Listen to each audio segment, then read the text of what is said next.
tarde, una hora menos en las Islas Canarias. Sean bienvenidos todos a la redacción abierta en el Toro Televisión, donde ya estamos preparados para exponerles, informarles, enmarcarles y opinarles sobre los asuntos que componen la actualidad. Algunos se generan fuera de nuestras fronteras, pero también nos afectan y mucho.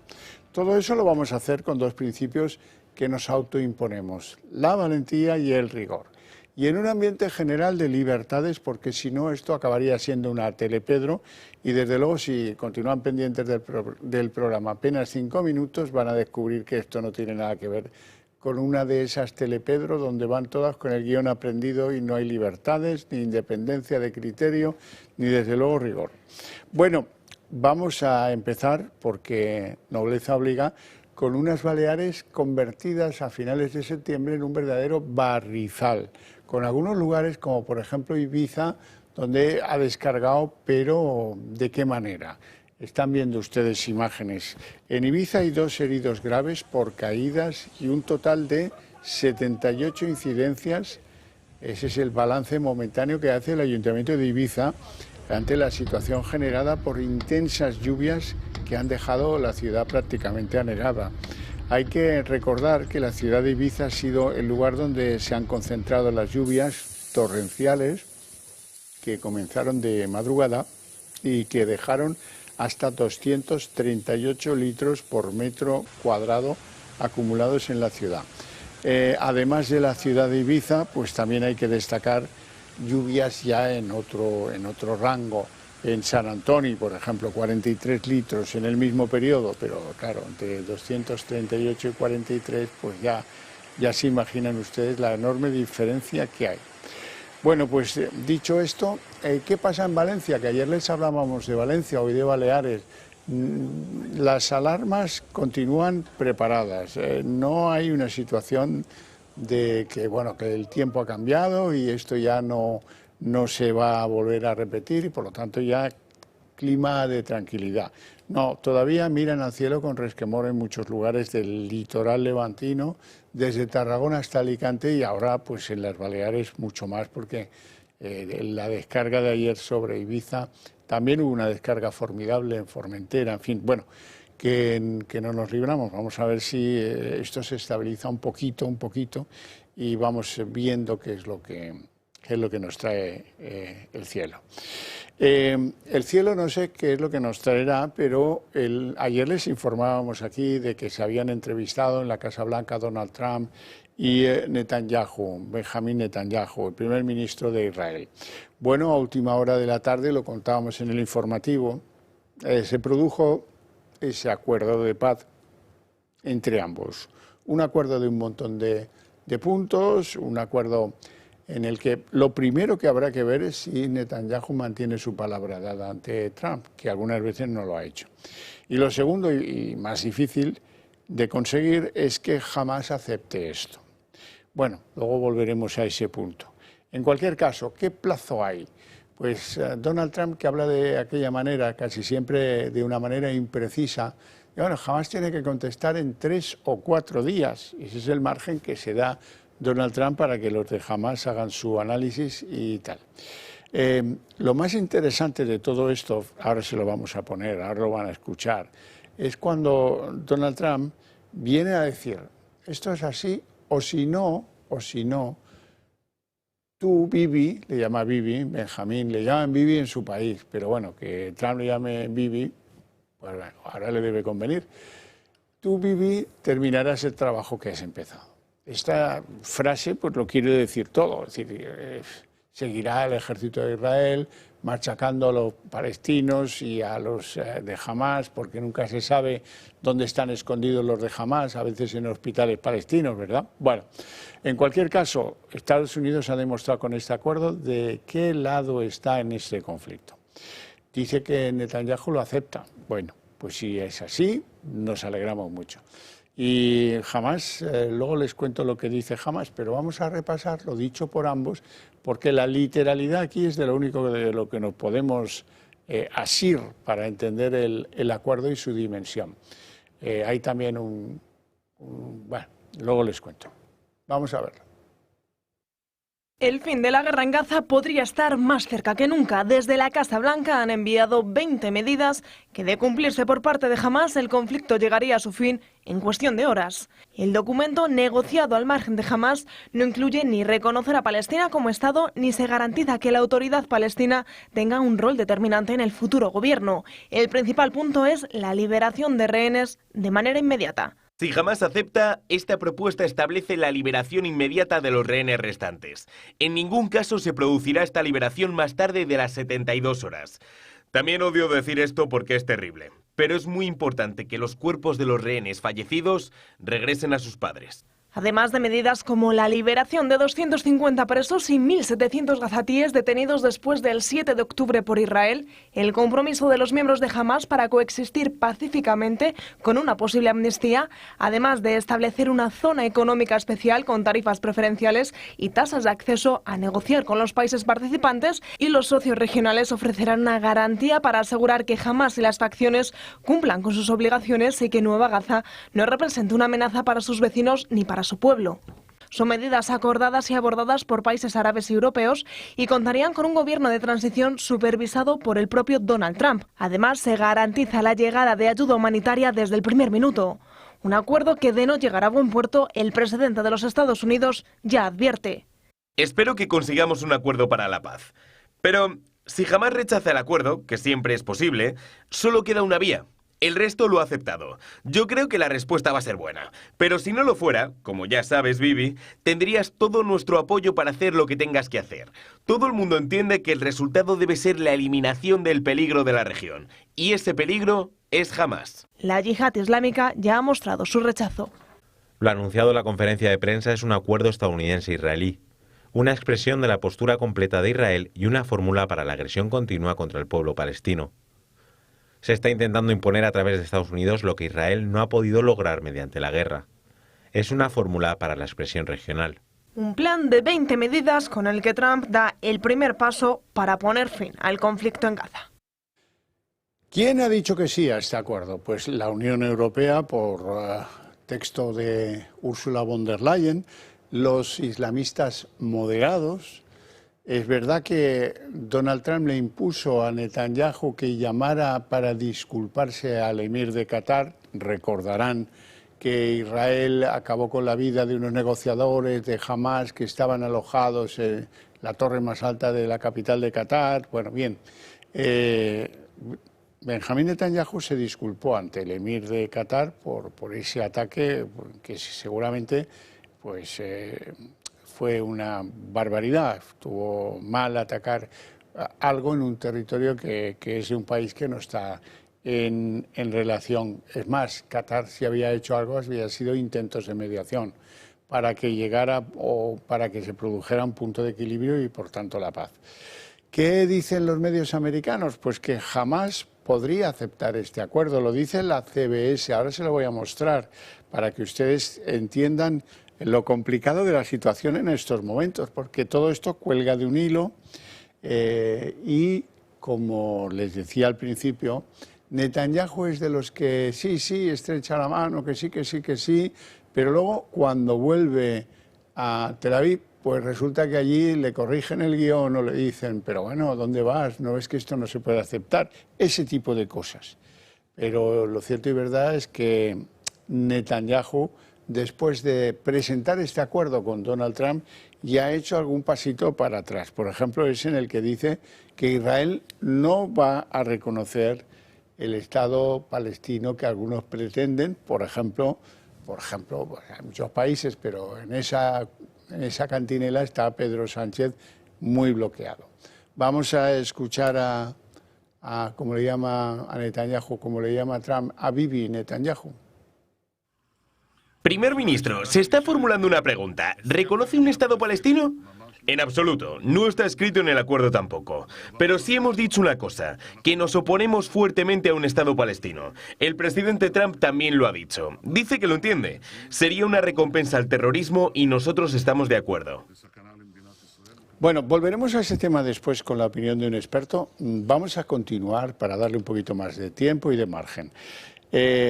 Por lo tanto, ahora vamos a hablar de algo que nos afecta a los españoles, que es muy importante y que estamos ustedes y yo comprometidos en hacer que los partidos cambien y introduzcan el problema de la droga, el narcotráfico, en sus programas políticos de cambios.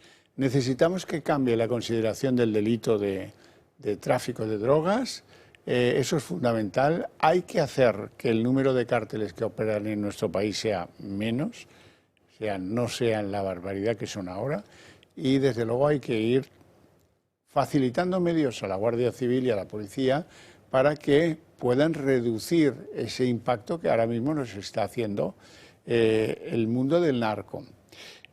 Yo, modestamente, para convencerles, solo se me ocurre enseñarles imágenes y pruebas de que estamos absolutamente podridos de narcobandas, de temas de droga y de... Vamos a ver. Estábamos hablando antes de Ibiza, ¿verdad? Bueno, pues poco antes de que empezara a llover en Ibiza, se desarrolló una operación en la que cayeron 21 personas detenidas, porque estamos hablando de una organización criminal que en Ibiza, que es un centro turístico donde llegan muchos jóvenes a divertirse, etcétera, etcétera, pues eran un proveedor de casi todo. Vendían cocaína de roca, ketamina, hachís, marihuana, tutsi, etcétera, etcétera, etcétera. Les han incautado droga por valor de 300.000 euros. Móviles, tablets, en fin, de todo. Relojes de alta y de baja gama, en fin. El dinerito, ¿verdad? Que no falte. Ese es el problema, que lo pudren todo, que con ese dinerito que está ahí encima de la mesa, cualquiera es capaz de comprar voluntades de algún servidor público, y eso es lo que convierte el narcotráfico en un enemigo potencial de la sociedad española y de su seguridad, absolutamente trascendente. Nos vamos de Ibiza a Málaga. ¿Por qué? Bueno, pues ahora van a ver algo divertido, de verdad. Esta es una operación conjunta de la Policía de Marruecos y de la Policía Nacional Española.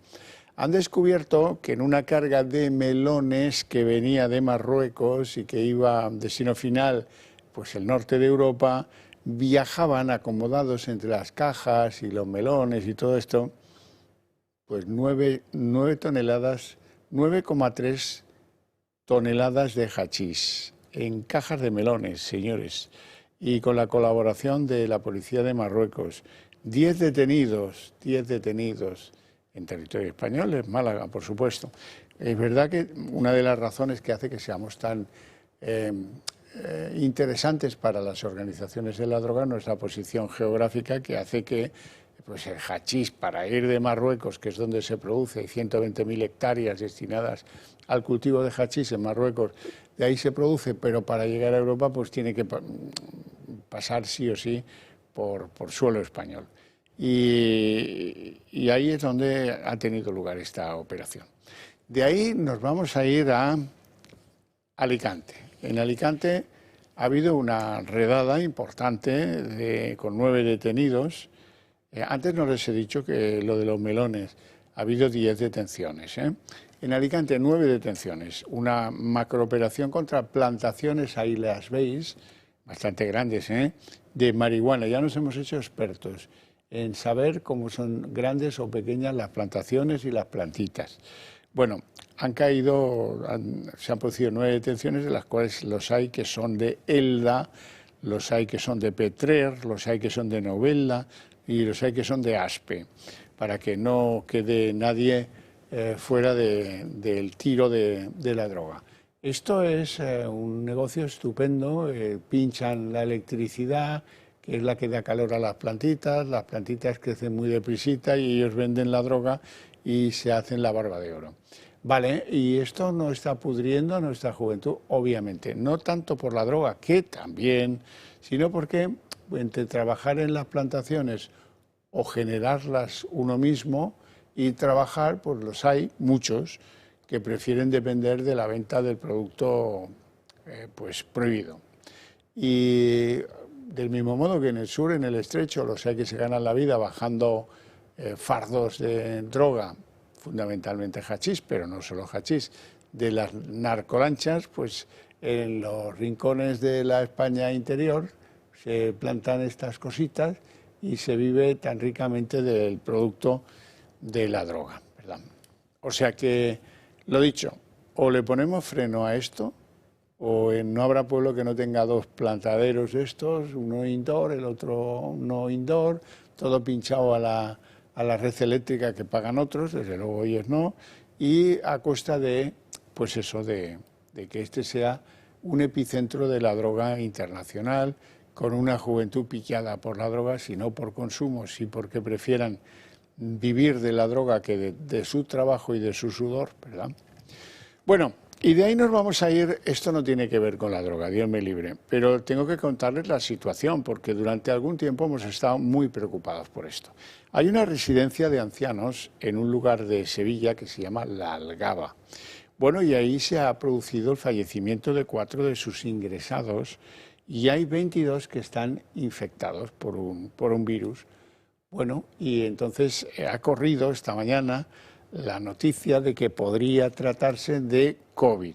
Y esto nos ha puesto a todos en posición de firmes, ¿no? No es el COVID lo que afecta a esta residencia de ancianos, sino la gripe A. La gripe A, pues se ha cebado en ese sitio, se han contagiado los unos a los otros, y lamentablemente pues hay que reseñar que hay 4 de esos internos que han fallecido, ¿verdad? Bueno, pues es gripe A, no es COVID, por lo tanto, no es que no haya que preocuparse, una muerte es una muerte, la produzca la gripe A o el COVID. Ahora bien, el COVID pues tiene un regusto amargo que en fin, que todavía tenemos en la memoria. Bueno, vamos a repasar juntos algo divertido, porque si no, esto de la droga y lo de los ancianos fallecidos, pues nos pone tristes. Yo les sugiero que repasemos juntos esto de la flotilla maravilla de Ada Colau, y en fin, ya saben ustedes de lo que hablo. Estos que salieron hace un mes, para ir de Barcelona a Gaza, un mes. Pero bueno, ¿qué hacen? ¿Deshacen el camino por la noche de lo que avanzan por el día? Le llaman la flotilla del patito de goma. Ya saben que hubo una fiesta en la que un barco arrojó cientos de miles de patitos de goma, y desde entonces, pues en una ciudad norteamericana celebran la fiesta del patito de goma y arrojan miles de patitos de goma amarillos al río que cruza esa ciudad. Bueno, aquí los patitos todavía no aparecen, lo que sí aparece es el cachondeo tremendo con el que la gente ya se va tomando. Lo de la expedición de Ada Colau, de Greta se marchó, de los barcos que van petando, como dice la propia Ada Colau, y que se van quedando por el camino, ya no sé cuánto, y esa pretensión un poco grandilocuente de vamos a llevar ayuda humanitaria a Gaza. Unos tíos que tuvieron que volver al puerto de Barcelona porque alguien se olvidó de llevar las viandas necesarias para que pudieran sobrevivir unos cuantos días en los barcos con los que pretendían llegar a Gaza. No sé si iban a llegar o no. No sé si van a llegar. O igual hay paz en Gaza antes de que lleguen. ¡Anda! ¡Qué contrariedad para la Colau!, ¿verdad? Bueno, la cosa es que lo último que sabíamos es que estaban fondeados en Creta. Supongo que algo habrán avanzado, pero no consta que vayan a llegar tampoco mañana. Vamos a repasar la historia de estos, de la flotilla de los patitos de goma.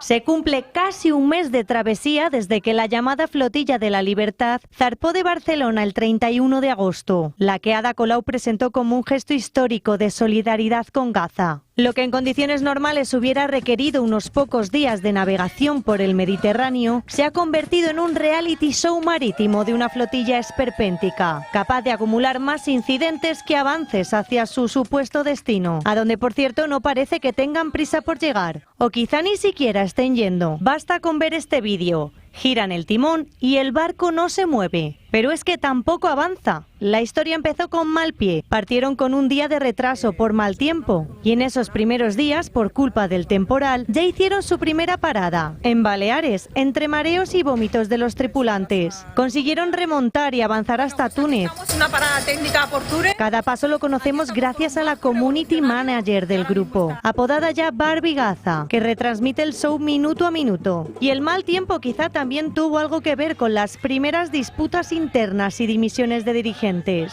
A mediados de septiembre, los organizadores anunciaron a bombo y platillo un supuesto ataque con drones, que habría incendiado uno de los barcos, el barco Alma. Pero la versión se desmoronó en horas. La Guardia Nacional tunecina desmintió el relato y señaló que el fuego lo causó un cigarro mal apagado. Poco después de ese ridículo internacional, Greta Thunberg dimitió como capitana de uno de los barcos, reflejando el caos interno de la expedición. Ni el rostro más visible y mediático quiso ser la cabeza de la travesía. Las desgracias se suceden y el Family, el barco donde viajaba Ada Colau, sufrió una avería en el motor y petó, en palabras de la propia exalcaldesa. Entonces Pedro Sánchez anunció que enviaba el buque Furor desde Cartagena para escoltar a la flotilla, sin aprobación del Congreso, mientras Israel lo dejaba claro, no van a entrar en Gaza. Y ahora, cuando parece que por fin se acercan a su objetivo, reciben señales inequívocas. Las fuerzas israelíes no les permitirán acercarse más a Gaza. En definitiva, la travesía no ha sido más que una flotilla esperpéntica que ha hecho más ruido que camino a Gaza. No me negarán que no es un divertimento para los que nos parece todo esto un disparate. Por cierto que hubo un sindicato catalán desconocido hasta entonces que les facilitó 13 millones de euros para financiar esta operación.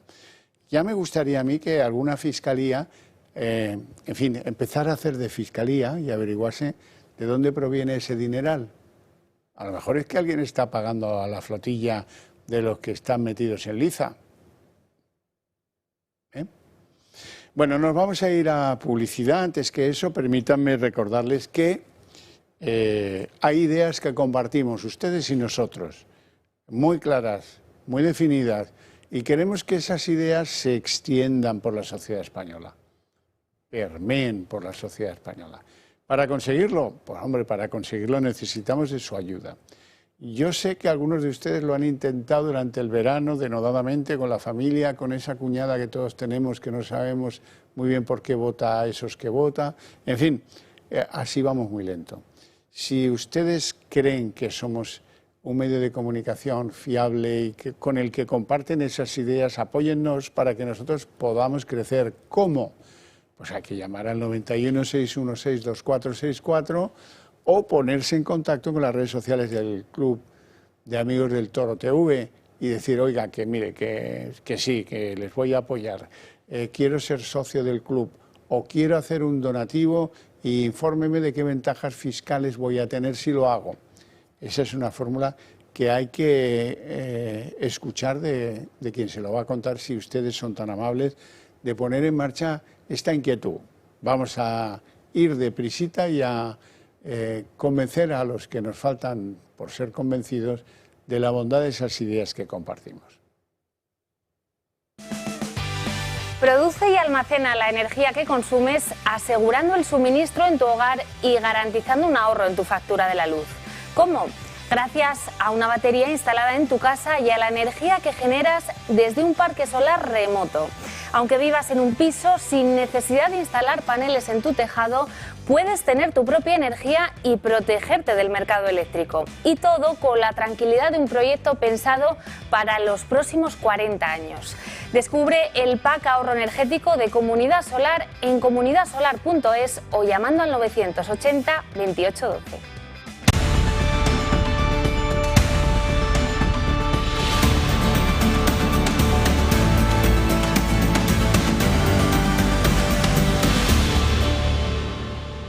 Como decíamos, la noticia del día es el acuerdo entre Donald Trump y Benjamín Netanyahu para llevar una paz duradera a Gaza.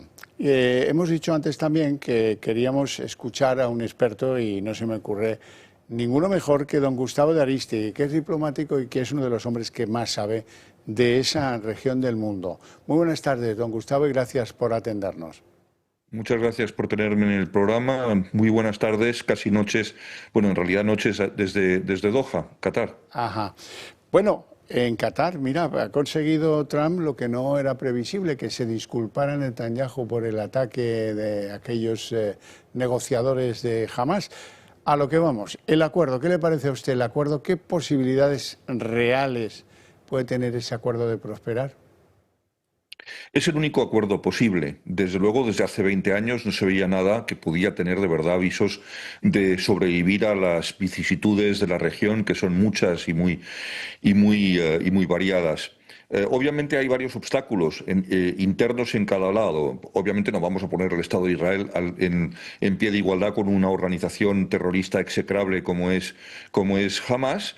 Sin embargo, obviamente Hamás, el peso del relato está encima de sus rodillas en este momento. Si Hamás decide no aceptar el acuerdo de paz propuesto por Estados Unidos y aceptado en principio por el primer ministro Netanyahu, pues obviamente se acarrearía la enemistad y la crítica de todo el mundo, porque además no tardaron ni minutos los países principales de esta región, que además han sido determinantes en la negociación y mediación para ese acuerdo, en apoyarlo. Obviamente aquí la gente que ha hablado con ellos y en otros países de la región en los que acabo de estar, me dicen exactamente lo mismo. Obviamente no es un acuerdo perfecto, pero es el mejor acuerdo posible dadas las circunstancias. En efecto, además hay 72 horas clave, que son las próximas, contando ya hoy como las primeras.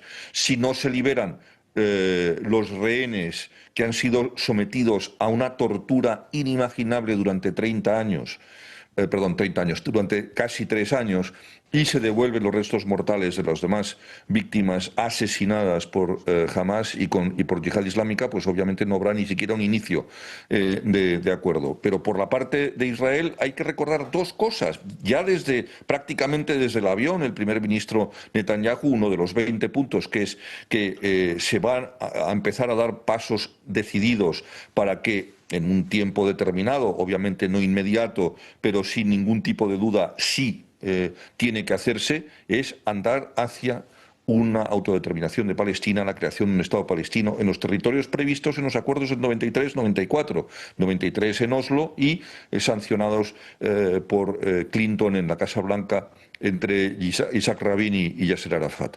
Bien, si ya además tenemos eso como primer punto de partida, no olvidemos tampoco que hay elementos mucho más conservadores, mucho más nacionalistas y mucho más duros en el propio gobierno de Netanyahu, que ya han dicho que no se sienten cómodos con una parte importante de este acuerdo. Con lo cual es posible que lo hagan descarrilar. Lo que pasa es que Estados Unidos va a mostrar obviamente una furia indescriptible hacia Hamás, pero no está nada contenta la administración Trump con la actitud del primer ministro Netanyahu. Esto me llega de fuentes muy interesantes y muy directas. No están de acuerdo con su actitud y de hecho, pues no olvidemos una cosa que ocurrió hace unos días, cuando Netanyahu reaccionó al reconocimiento del Estado palestino por parte de Francia, el Reino Unido y algún otro país importante. Dijo, pues muy bien, ahora lo que voy a hacer yo es anexionarme Cisjordania. Bueno, pues preguntado por esto en una rueda de prensa improvisadas como la que les gusta hacer a Trump en el despacho Oval, dijo, no lo permitiré nunca, no permitiré la anexión de Cisjordania. Y por último, ahora que estoy viendo en las imágenes que están ustedes proyectando el discurso de Mahmoud Abbas, Abu Mazen, a la Asamblea General de Naciones Unidas, tanto que nos hemos metido aquí en la camisa de 11 varas, que si genocidio sí, genocidio no. Bueno, pues el primero que no ha utilizado la palabra genocidio en su discurso fue el propio Abu Mazen, con lo cual, como siempre, en España encontramos más papistas que el Papa por todas las esquinas. Sí, esos de papistas nos sobran, aunque no vayan a misa, como es el caso de Yolanda Exacto. Díaz, que también ha roto los equilibrios del gobierno manifestándose en contra de este acuerdo de paz, que probablemente ni siquiera conozca, pero bueno, es el sino que llevamos. Por eso es tan valioso ser español, porque uno tiene, bueno, cuando se llega a la edad adulta,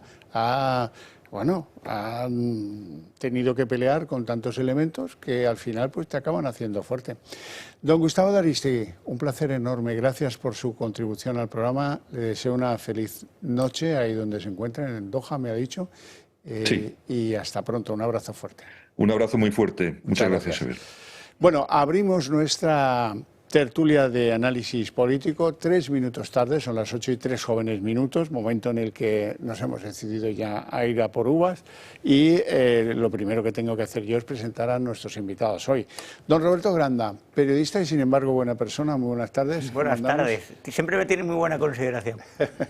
Bueno, además es un hombre que tiene esto de la actividad política en la piel, tanto como en la periodística. Bueno, ¿no? sí, como un compromiso cívico con nuestro país. Bueno, permítame que les presente a doña Mercedes Zarzalejo, que es diputada del Partido Popular en la Asamblea de Madrid. Le doy la bienvenida. Muchísimas gracias. Está usted en su casa. Bueno, vamos a empezar por algo suave, si a ustedes les parece. Hoy era el último día de plazo para que por tercer año consecutivo, según lo que prevé la Constitución, se presente un proyecto de presupuestos. No hace falta que sea un proyecto completo, siquiera las líneas maestras, ¿no? Que sepamos pues por dónde va a ir la cosa. 3 años sin presupuestos y resulta que ha llegado el plazo y ni siquiera han sido capaces. Yo creo, dicen algunos ministros que están en negociaciones, que están trabajando mucho en esto. Sinceramente yo creo que no. Yo creo que no. ¿Y por qué creo que no? Pues porque anda que no tendrían ganas de enseñarnos esas negociaciones, anda que no tendríamos noticia directa de los avances. Al contrario, lo que recibimos es, pues eso, el más absurdo de los rompimientos del gobierno. Luego hablaremos de ello, pero es que incluso hay algunos diputados de Sumar que están diciendo que convoque elecciones si no tiene presupuesto, y eso es mucho romper. Sí, así es. Y además es que no es la primera vez que nos prometen unos presupuestos y no se cumplen, ¿no? Ya lo hicieron en el 2024, lo hacían hace unos meses. Hace unos meses la propia portavoz del Gobierno, la ministra, nos aseguraba que íbamos a tener presupuestos para el 2026. Ha llegado la fecha y seguimos sin tener presupuestos, ¿no? Y esto denota, bueno, pues un Gobierno de España que gobierna o desgobierna a golpe de improvisación, lo que genera pues una inestabilidad y una falta de confianza de empresas, de las familias y de todo, ¿no? Y lo que es intolerable es que el futuro de España y su crecimiento económico tenga que depender del cuentavotos del presidente del Gobierno para ver si le salen las cuentas o no le salen las cuentas, para estar un ratito más, ¿no? en la Moncloa, que es lo único que persigue y lo único que le interesa, ¿no? Pues las cuentas no le salen desde hace mucho porque los de Junts ya se lo han dicho, pero hombre, lo que no teníamos en la visual es que algunos diputados de Sumar ya le estén diciendo que para eso que convoque elecciones, ¿no? Don Roberto. Yo veo un gobierno kamikaze, lo que pasa es que se estaba llevando por delante el país, es decir, Sánchez va a tirar para adelante mientras pueda. Es como un forajido en huida, no hay nadie gobernando el país, es una persona que lo que está intentando es eludir la justicia, cercado por la justicia, además todo su entorno familiar, hasta que lleguen a él, porque el futuro, yo creo que el futuro penal lo tiene bastante fastidiado. Entonces lo que trata es de eludir la cárcel mientras tiene monopolizado el poder, amenazando además a los que no se someten, utilizando los medios de comunicación casi como una fuerza de choque también para defender ahí lo indefendible, intimidar a jueces, intimidar a periodistas, silenciar a la oposición, etiquetar todo el rato a la oposición con descalificaciones. Ya sabe aquello, lo del muro, ¿no? Lo del bulo, el fango, pero es un hombre acorralado que gobierna sin presupuestos, gobierna sin apoyos, ni siquiera ya en su momento ganó las elecciones, pero el problema es que no es que Sánchez esté, digamos, en una huida hacia adelante permanente, es que está arrastrando con él al país. Y claro, eso lo sufrimos todos, si fuera él solo. Bueno, pero hoy les queremos hablar de un rompimiento, de un desgarro que se ha producido en el cogollo, en la coalición de gobierno, entre los socialistas de esa coalición y los de Sumar de esa coalición, expresados en una de las principales actoras de Sumar, Yolanda Díaz. A tenor de cosas que pasan fuera de España y de otras que pasan dentro de España. Da igual, el rompimiento lo alcanza casi todo. Vean, lo primero, hablaban del acuerdo entre Trump y Netanyahu, el gobierno, oye, tampoco ha sido unas manifestaciones de júbilo, pero bienvenido sea el acuerdo, España siempre está por el acuerdo, cómo no saludamos el acuerdo. hasta Pedro Sánchez ha emitido un tuit, eso es poco, pero ha emitido un tuit diciendo que, oye, pues bien, que si la cosa funciona, pues bendito sea Dios, ¿no? Y ahí, como una leona, Yolanda Díaz, que no, que esto es una basura, que esto es una burla, que cómo es posible, que parece que se estén repartiendo un solar, que es una solución poscolonial, que pinta allí Tony Blair. Esto a mí también me genera inquietud, lo de Tony Blair, pero bueno. Yo soy partidario de que los expresidentes mejor metidos en un jarrón chino, no metidos en el jarrón chino, para que no se escapen. Bueno, la cosa, que ahí hay un choque de trenes, que bueno, pues lo hay con el decreto de las armas israelíes, que no acaba y luego les contaré algunas que otras cosas que también demuestran esta idea que yo quiero trasladarles de que hay rompimiento. Empezamos con lo del acuerdo sobre Gaza. El plan de paz para Gaza presentado por Trump junto a Netanyahu ha causado reacciones dispares dentro del gobierno. Sumar ha dejado claro su rechazo, lo califica de imposición y cuestiona lo que considera un ultimátum disfrazado de acuerdos sin garantías. Europa y la comunidad internacional no podemos legitimar esta farsa. No podemos aceptar un plan que excluya a los palestinos, ni una paz que solo busca consolidar la impunidad de Israel. Opiniones opuestas, una vez más, dentro del Ejecutivo. El propio Pedro Sánchez en redes sociales ha mostrado su beneplácito al plan nada más conocerlo. El presidente cree que el acuerdo pondrá punto y final a tanto sufrimiento.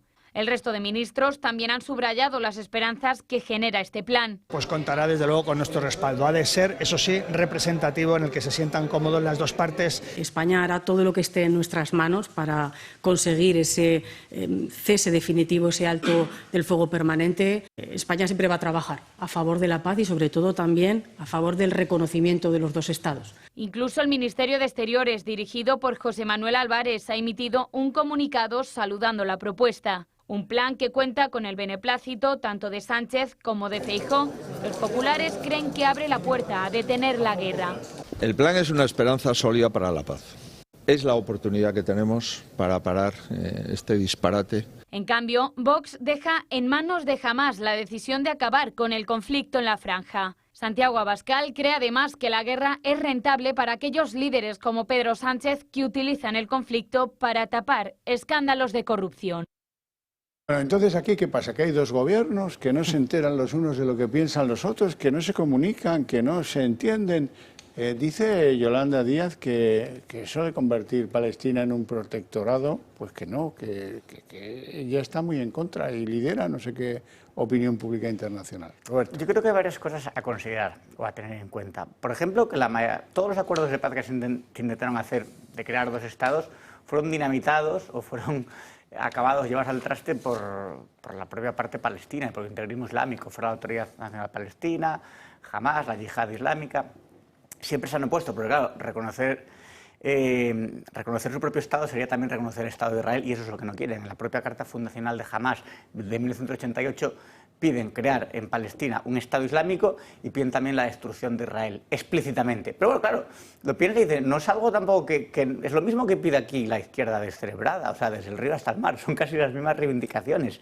Entonces, yo creo que aquí Sumar les interesa que sigan porque por ellos son capaces de sacrificar hasta el último palestino con tal de seguir con la causa que les está siendo tan rentable. Al final esto del genocidio les está dando visibilidad, activistas perroflautas, que si la flotilla, que si paramos la vuelta.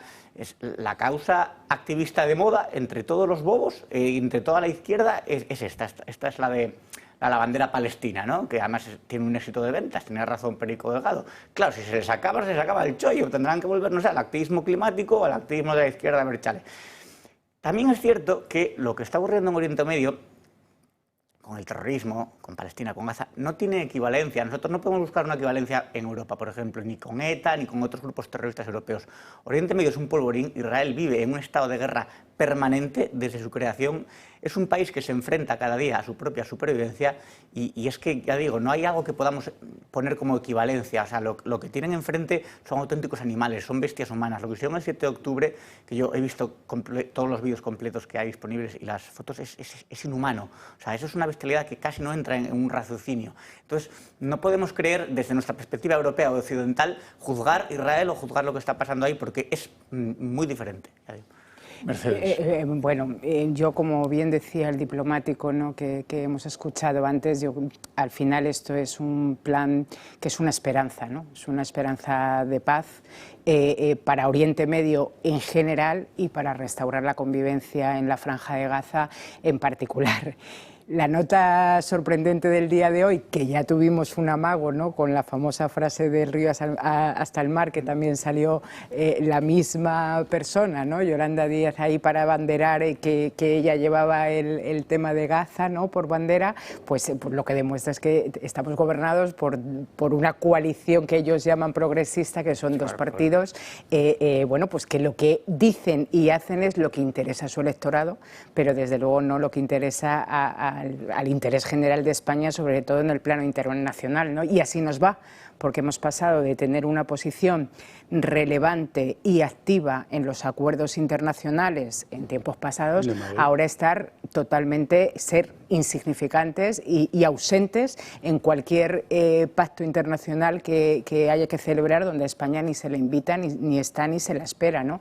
Y desde luego estoy de acuerdo totalmente con Roberto en que es totalmente intolerable, repugnante que tengamos que utilizar, que esta gente utilice los conflictos fuera de nuestras fronteras con todos los sangrientos que son, ¿no?, para tapar las bombas corruptas que estallan dentro de nuestras fronteras, ¿no? O sea, me parece total mezquindad lo que llevamos sufriendo en las últimas semanas, atrayéndonos este conflicto a las puertas de nuestra casa para tapar lo que no se puede tapar, ¿no? No me rindo, hay ruptura. Hay ruptura o estamos muy cerca de ella. Hoy, otro ejemplo. Este anterior era de asuntos fuera de las fronteras españolas, este otro es dentro de las fronteras españolas. Usted seguro que se acuerdan del momento clave en la historia mundial en el que Yolanda Díaz estaba a punto de que se aprobara la reducción de la jornada laboral. Ese día en el que el presidente del gobierno le dijo: nones, me voy al cine y me voy con Begoña, y se quedó sola, ni siquiera para apoyarla. Vicepresidenta del gobierno, ¿eh? Bueno, a ella le dijeron: pues ¿ahora qué hacemos? Tenemos que demostrar que hacemos algo en el gobierno. Sí, vamos a aprobar un Real Decreto Ley para que las empresas se joroben y pongan un control horario de sus trabajadores para que no puedan hacer horas extraordinarias. Ese es el sujeto de derecho que nunca se exhibe, ese es el propósito. Vale, muy bien. Entonces, pues esto no se sabe muy bien por qué, se demoró un poquito. Y hoy la señorona Yolanda, con sus rizos, se ha hecho hacer un vídeo de buena mañana. Hemos aprobado un Real Decreto Ley para que las empresas tengan que, porque aquí yo lo valgo, como los de L'Oréal, ¿vale? Muy bien. Llega el momento rueda de prensa en el complejo de la Moncloa.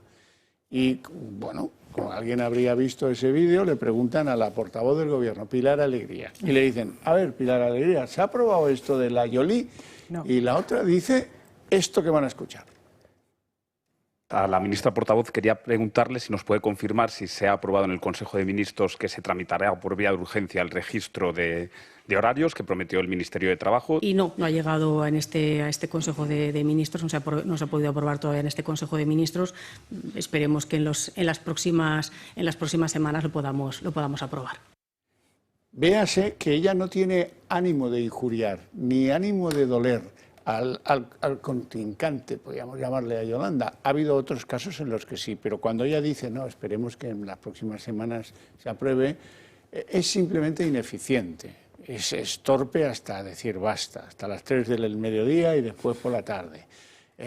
Porque luego, claro, los periodistas han quedado allí. Pero bueno, esto ya estamos otra vez. Bueno, se han ido a ver a la Alegría y le han dicho: bueno, vamos a ver, mire, que es que la Yolanda ha hecho un vídeo que dice que esto se aprueba hoy. y les ha reconocido que es verdad, que se ha equivocado. Entonces yo no sé dónde poner, en qué saco, esta fanega de trigo, no sé si ponerla en el saco de que más burro no se puede ser, o ponerla en el saco de que alguien ha hecho algo para que jorobarla y que, no lo sé. Sí, totalmente. Y no es la primera vez que vemos este conflicto entre la portavoz del Gobierno y Yolanda Díaz, ¿no? Incluso en la propia rueda de prensa echándose... Y con él eso no es así, ¿no? De que decía la portavoz del Gobierno. Hombre, está claro que esto está abocado ya, yo creo que está en las últimas ya, y ya no se aguantan ni entre ellos, ¿no? O sea, a mí me gustaría por un agujerito ver estos consejos de tantos ministros, ¿no? Debatiendo entre unos asuntos y otros, esos decretos que anuncian, días anteriores que van a ir al Consejo, pero que luego se retiran, que luego no se aprueban, que luego se justifica en que la técnica es la retirada de todo, claro, de todo el tema de la compra de armamento a Israel, ahora va, ahora no va, ¿no? Es que tiene una complejidad técnica que no nos ha permitido llevar, ¿no? Y al final, y yo no sé vosotros, pero a mí me da la sensación de que a esta señora de la plancha, ¿no? Que la pitorea todo el mundo, ¿no? O sea, al fin y al cabo es como el hazme reír del Consejo de Gobierno, le dicen sí, Yolanda, y luego llega la hora de la verdad y es que no, ¿no? Entonces la pobre, pues claro, sale todos los martes rebuznando por todas partes, ¿no? Es que al final Sumar, Yolanda Díaz y todo lo que conlleva son formaciones y personas que han llegado ahí de rebote y que tuvieron la necesidad de pactar con ellos porque no había otro remedio. Es decir, si no a Pedro Sánchez no le salía la coalición que él llama de progreso, pero claro, yo no me lo explico, o sea, Yolanda Díaz es la persona en política más intelectualmente baldía que he visto jamás. Pero claro, han llegado, pues eso, igual que no tuvo otro remedio, porque se lo exigió Pablo Iglesias Sánchez, el poner a Irene Montero de ministra, con todo lo que conlleva y con todo lo que nos ha costado, ¿no? Incluso violadores en la calle, y además vino con todo el pack, con la PAM, con Isa Serra, con Ione Belarra. Entonces, claro, esto en una situación normal, suponiendo que España podamos llegar algún día a tener situaciones normales en política, nunca habrían llegado a estos puestos. O sea, Yolanda Díaz a lo mejor allí en su pueblo, en el Ferrol, si hubiera cogido una concejalía de festejos o algo así, pero dudo porque no la vota nadie, estaría bien. Pero claro, como vicepresidenta, pues estos son anomalías históricas que algún día en el futuro, los que estudien la historia de España, ¿no? Una especie de Pérez Galdós del futuro, pues dirá, bueno, aquí lo que ha pasado ha sido un esperpento nacional.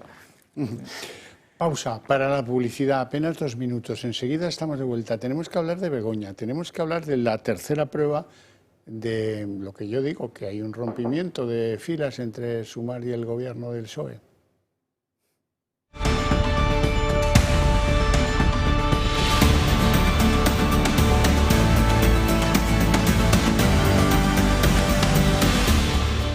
Jorge Pueyo. No le conocerán probablemente, si no es que son de Aragón, y aún así probablemente tampoco. Es diputado de la Junta Aragonesista. Está incorporado al vagoncito, es el vagoncito de cola de esto de Sumar. Bueno, cuando el del vagoncito de cola, Jorge Pueyo, se pone farruco y dice que si no va a haber presupuestos, convoque elecciones y déjenos ya en paz. ¿Sí? Algo grave está pasando. No es el rompimiento del río Jordán, ¿vale?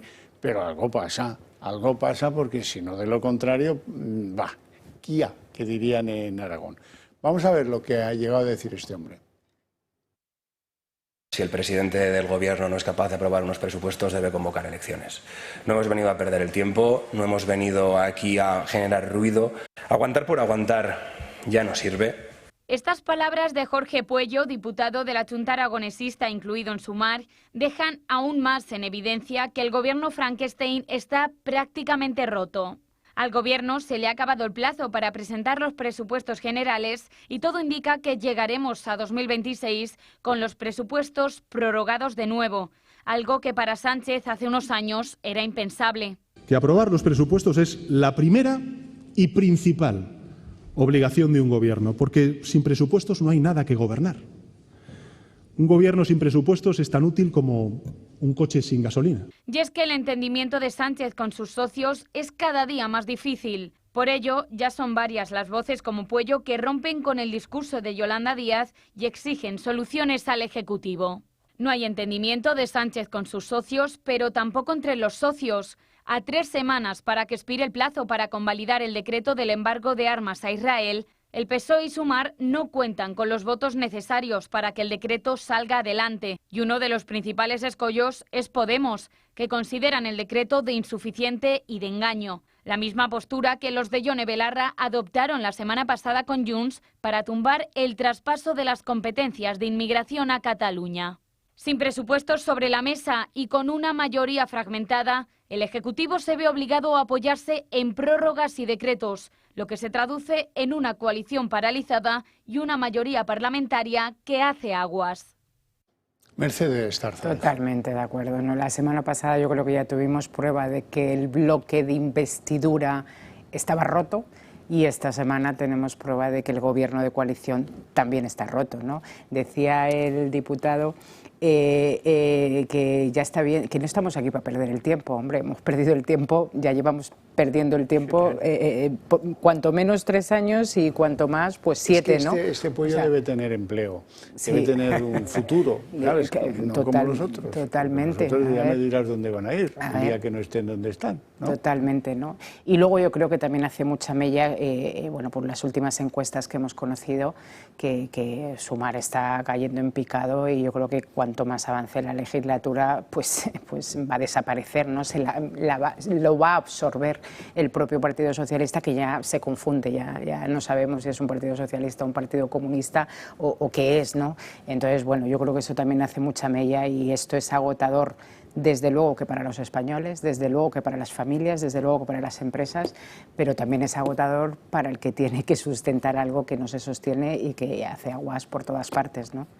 Roberto. Claro, si la coalición está rota, pues que se disuelvan, que convoquen elecciones, pero como ha dicho usted, muchos no tienen a dónde ir, y es que además Sumar ha ligado su destino a la PSOE y a Pedro Sánchez, y todo lo que está haciendo Pedro Sánchez, todo lo que está perpetrando, también hay que apuntárselo al casillero de Sumar. Entonces el ciudadano, el votante, sabe que son cómplices necesarios y que han estado ahí, y que de hecho Sumar son de los que hablan de plurinacionalidad, son los que más han insistido en la causa del islamonazismo. O sea, es como las fuerzas de choque de Pedro Sánchez en muchos aspectos, los que hacen en las calles las algaradas, los que están ahí más cercanos a todo el ideario comunista, o sea, vienen de donde vienen. O sea, ideológicamente, yo me acuerdo cuando murió Fidel Castro, cuando murió Hugo Chávez, incluso con el último fraude electoral de Maduro, ellos estaban ahí apoyando al pie del cañón, y de hecho vienen de eso, de los Monedero, de los Errejón, de los Podemos, Sumar, ese binomio, ¿no?, que solamente tienen diferencias de ego, no ideológicas, pues vienen de ahí, de Venezuela, Cuba y de Irán, o sea, de ese eje terrible y maligno. Entonces, pero bueno, claro, todo lo que le está ocurriendo a Sánchez, de su familia, hermano, mujer, fiscal general, ellos también lo arrastran por estar dentro de ese gobierno, pero ellos se han unido voluntariamente a ese gobierno, nadie los ha obligado. Bueno, ahora entramos en un terreno que yo sé que especialmente interesa a doña Mercedes, que es el territorio de Begoña Gómez. Porque hoy hemos sabido que Cristina Álvarez, su asesora para todo, la chica para todo, yo la suelo llamar apoderada de los negocios particulares luego les contaré por qué, más que de lo otro, que cobraba un sueldo público y tenía un sello estupendo del Ministerio de Presidencia, directora general, sí. Pero en realidad todos sabemos de qué hacía, era el lacayo, la apoderada de los negocios de la señora Begoña. Y entonces, fíjense que pedía hasta el catering de lo que organizaba el máster en la Complutense, lo pedía desde la Moncloa precisamente. Vamos a verlo.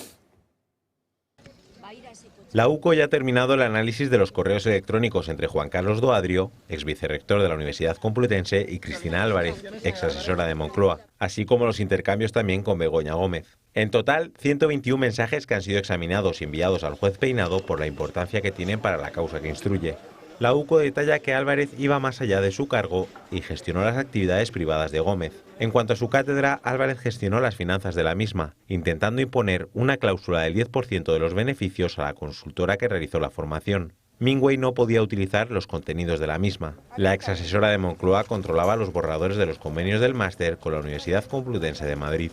Cristina Álvarez intervino en una decena de convenios por más de 250.000 euros para la cátedra de Begoña Gómez. Las gestiones realizadas por el cargo de Moncloa no fueron puntuales. Se prolongaron durante el tiempo y afectaron a más de una decena de empresas. Era la mediadora para que las compañías invirtieran en la cátedra. Google, Reale e Indra depositaron dinero. Álvarez trató asuntos también con la Cámara de Comercio de España y con las consultoras KPMG y Deloitte.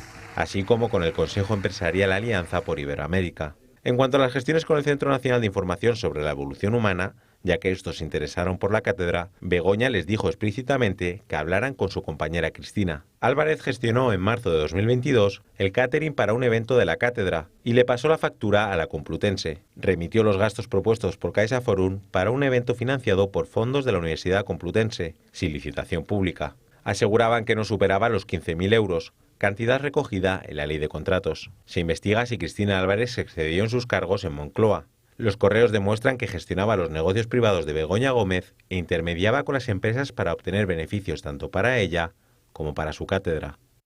Y a la que se ponen a hilar fino han descubierto que incluso hay 18 servicios que prestó en horario de trabajo público cuando debiera haberse dedicado a actividades de carácter público confesables en Moncloa.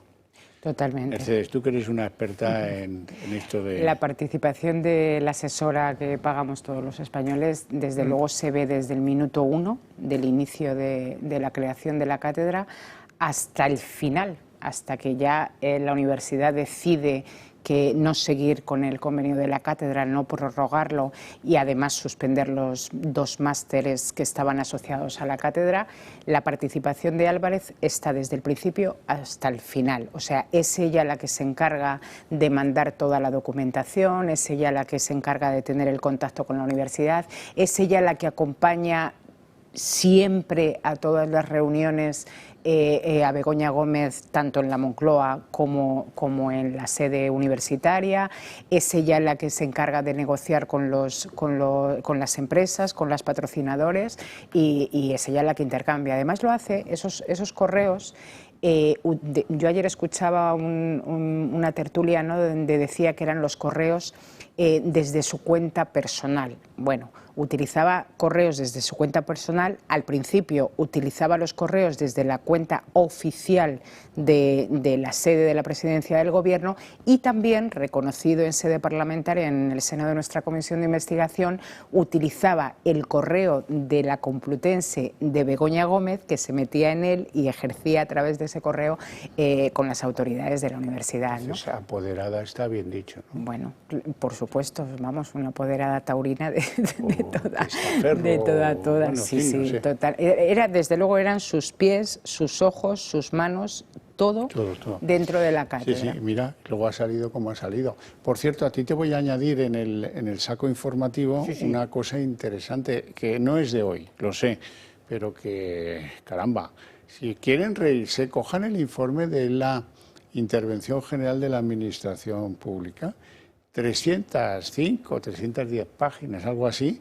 Y bueno, es como una película, porque han traspasado todos los rangos de irregularidad que pueda haber en los concursos que adjudicaron el dinerito de Red.es a las empresas de Carlos Barrabés. Y además, yo por mi vertiente masoquista he echado un vistazo a los medios del régimen y es curioso porque, claro, la familia Sánchez Gómez tiene un entramado mediático a su servicio que además, mientras choricean, estos periodistas, por así decirlo, te levantan el dedito y te increpan y están diciendo que si el juez tiene mala fe, que si el juez hace la ofer. O sea, es un relato delirante. De todas formas, ahí están los 121 emails aportados por la UCO. El atestado es demoledor. Está también la lupa de Europa, porque Europa está diciendo, oye, con los fondos europeos también han estado ustedes. O sea, ¿qué está pasando en España? España se ha convertido en un país bananero, pues sí, desde hace mucho. Pero es eso, si no es por la UCO, te desmontan por completo con toda su estructura y su poder mediático lo que está ocurriendo. La primera vez que empezaron a sacar informaciones de Begoña, de Ábalos, que eran ciertas, fue cuando Sánchez se fue 5 días de reflexión, fíjate, y decían algunos que la altura ética del presidente, etcétera, esto no se puede consentir, Almodóvar lloraba. Entonces, a ver, yo creo que hay que proponer un premio Príncipe de Asturias para la UCO, en serio. Sí, no, a mí hay una cosa, tengo que decirte, que me indigna como ya ciudadano mayor de edad que soy, y es lo siguiente: todos sabíamos que había 2 cartas de recomendación de las empresas de Barrabés.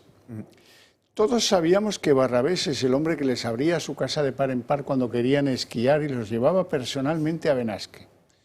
Todos sabíamos que este hombre viene de comprar y vender botas y anoraks y cosas de montaña, de los deportes de montaña. Muy bien, y que lo ha hecho bien en eso y tenía cierto éxito y tal, o mucho éxito, me da igual.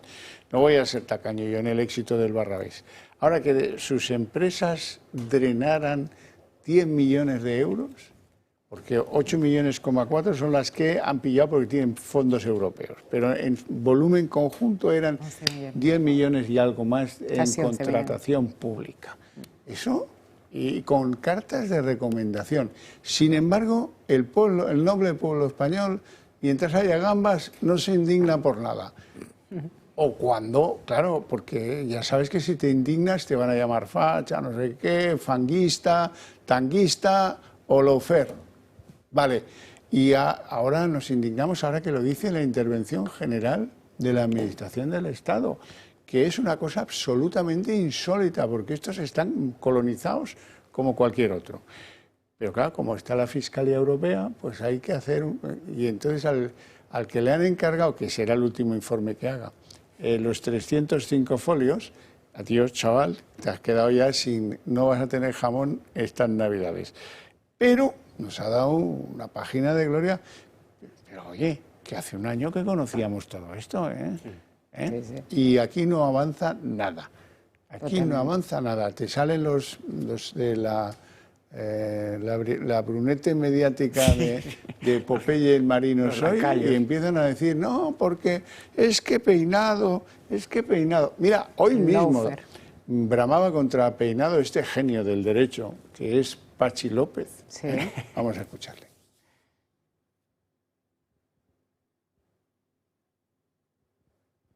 Yo lo que veo es que el juez Peinado está haciendo su propia campaña para atacar por tierra, mar y aire al presidente del gobierno.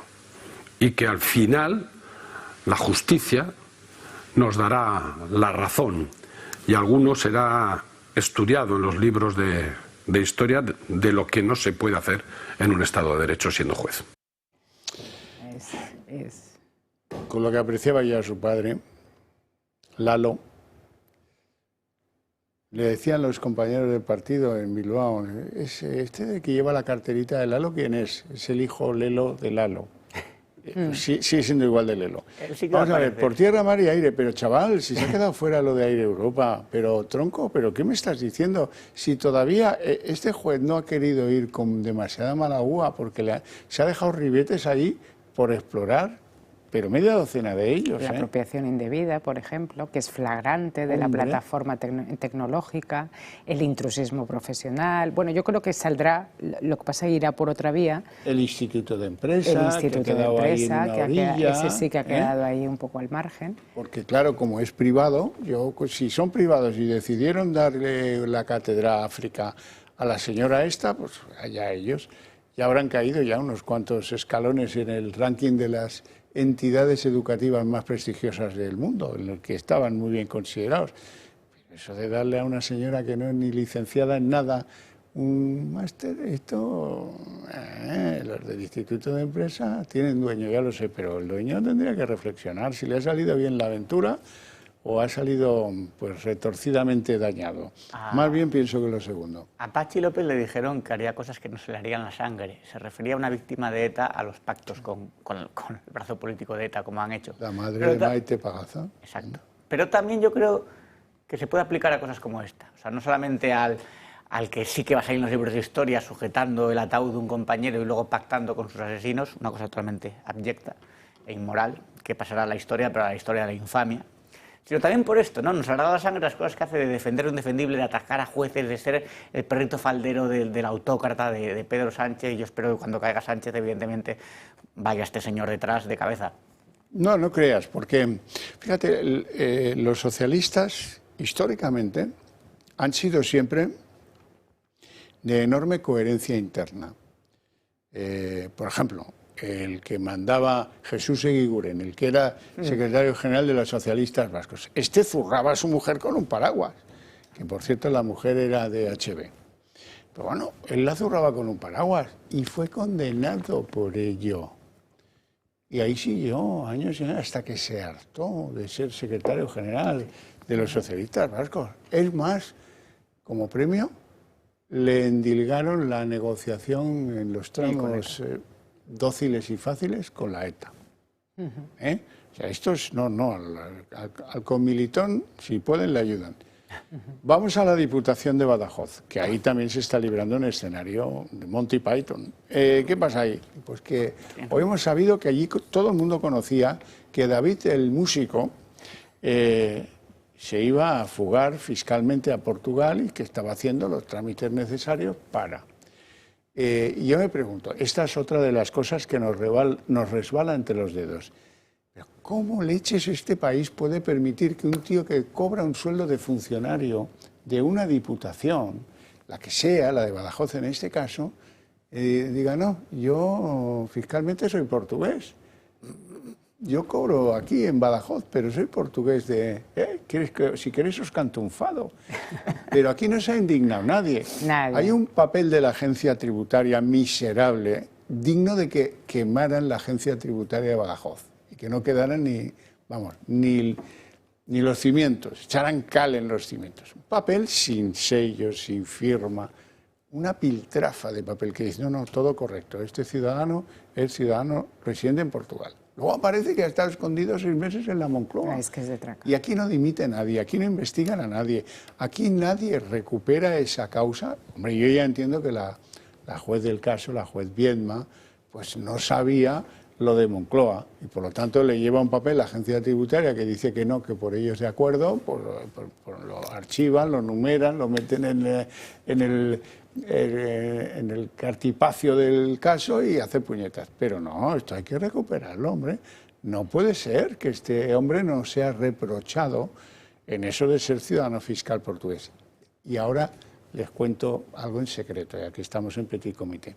He estado preguntando, una persona que cobra entre 50 y 60.000 euros públicos en España, ¿cuánto ahorro se lleva por delante si se hace ciudadano fiscal portugués? Me ha dado un ataque de risa. Me ha dado un ataque de risa, porque es una minucia. Pero bueno, aquí a miserables la puerta está abierta y la carrera libre, ¿no? Pero además es que este caso, de verdad, es que es de traca, ¿no? Si tú te pones a analizarlo, es el hermano del presidente del gobierno al que le regalan un sueldo público sin ir a trabajar, sin saber cuál es su función, sin saber dónde está su despacho.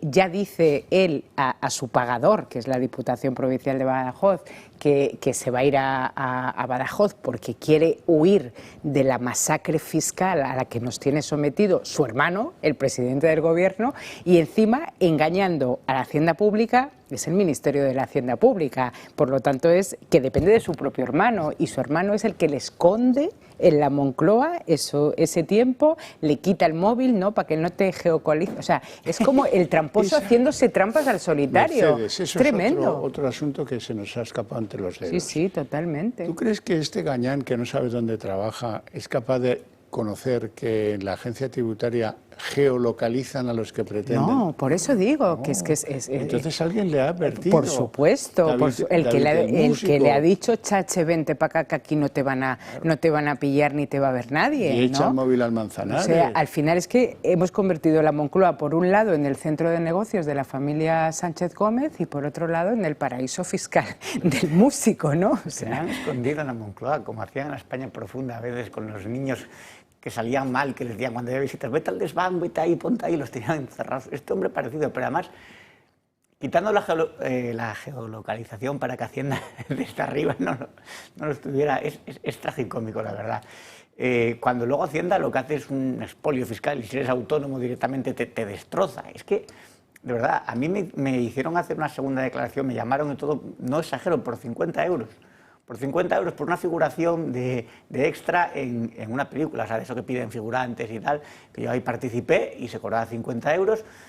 Me dijeron, es que aquí falta, y otra vez tal. Entonces tú, y estos señores que evaden de esta manera y no les pasa absolutamente nada cuando al ciudadano común le van a perseguir hasta si vende algo por Wallapop.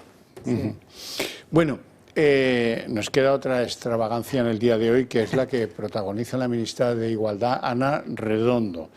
Verán que hay que tapar la brecha de las pulseritas. ¿Cómo? Pues se han inventado varias cosas.